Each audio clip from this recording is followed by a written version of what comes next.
Welcome dear students to another topic, and the topic for today is law of multiple proportions.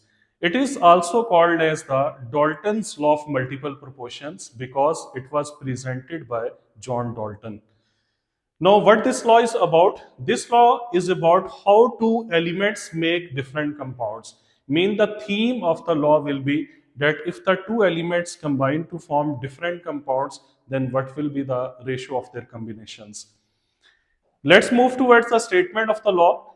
If two elements combine to form more than one compound, the first part of the law is that there must be two elements and they must combine to form more than one compound. Then what will happen? The ratio of mass of one element is small whole number ratio. Then what will happen? That the ratio of the mass of the one element ratio of mass of one element will be a small whole number ratio as compared to a very important third part, as compared to the fixed mass of the other element. So there are basically 3 points in this law. The first one is that if the two elements combine to form more than one compound, then second one is the mass of one element should remain fixed, and the third one is that the ratio between the mass of the other element that combines with the fixed mass of one element, that will be in a small whole number ratio. Now let us take some examples that will make the concept more clear. I have taken the example of the oxides of nitrogen. There are three oxides: nitric oxide, nitrogen dioxide, and nitrous oxide. Now look at the first part of the law, that the two elements combine to form more than one compound. Here the two elements are nitrogen and oxygen, and they are combining to form more than one compound, and I have written three compounds here. So the first part of the law is that two elements, they combine to form more than one compound. Then what will happen? The second point is that the mass of one element should remain fixed. Now, out of nitrogen and oxygen, I have taken fixed mass of the oxygen. You can see there is half mole of oxygen, that will be 16 gram. Here is 1 mole of oxygen, that should be 32. But in order to fulfill the condition of the law that the mass of one element should remain fixed, I will not take 32 gram of oxygen, rather I will take 16 grams of oxygen. Instead of taking its 1 mole, I will take half mole to balance the mass. Now again in this there is half mole of oxygen, and that will be 16 gram. Now my dear students, look at this, that here the half mole of oxygen combines with half mole of nitrogen. 1 mole of nitrogen is 28 grams and half mole of nitrogen will be 14 grams. So here 16 grams of oxygen combined with 14 grams of nitrogen.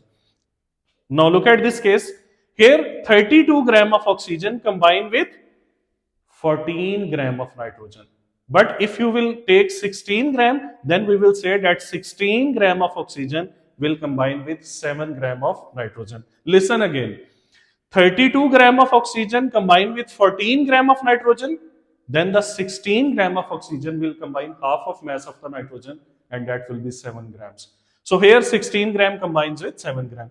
In this example, the 16 gram of oxygen, half mole of oxygen, combines with 1 mole of nitrogen, and 1 mole of nitrogen is 28 grams.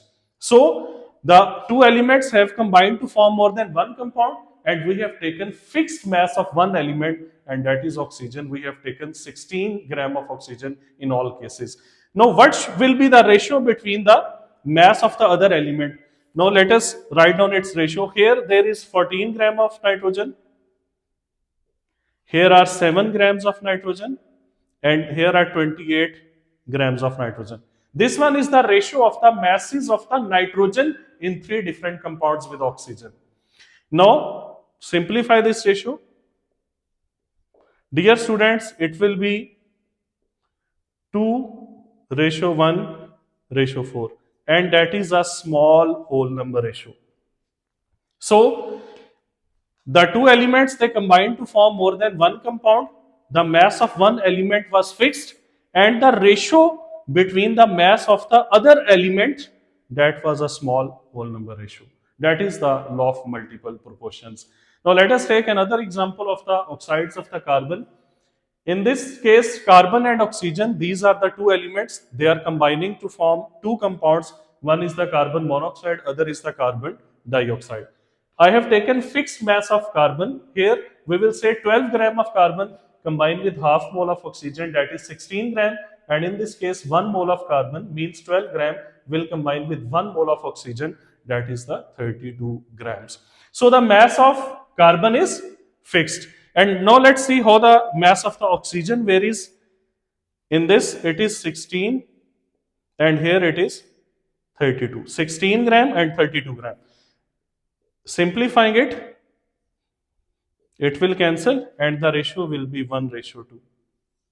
So again, the ratio of the mass of one element with the fixed mass of the other element, that will remain a small whole number ratio. Here the mass of carbon was fixed and the mass of oxygen was varied, but the variation is again in form of a small whole number ratio. So this is law of multiple proportion. You are not required to memorize just one or two examples. You must have a good concept of this law, because there are thousands of examples that can be related to this law, and any of those examples can be the part of your question paper. So instead of just cramming one or two examples, you should have a good concept of this law, so that if any example of any compound that comes in the paper, then you will be very relaxed to solve that problem. Next time we will come up with the law of reciprocal proportions. Till then, take care.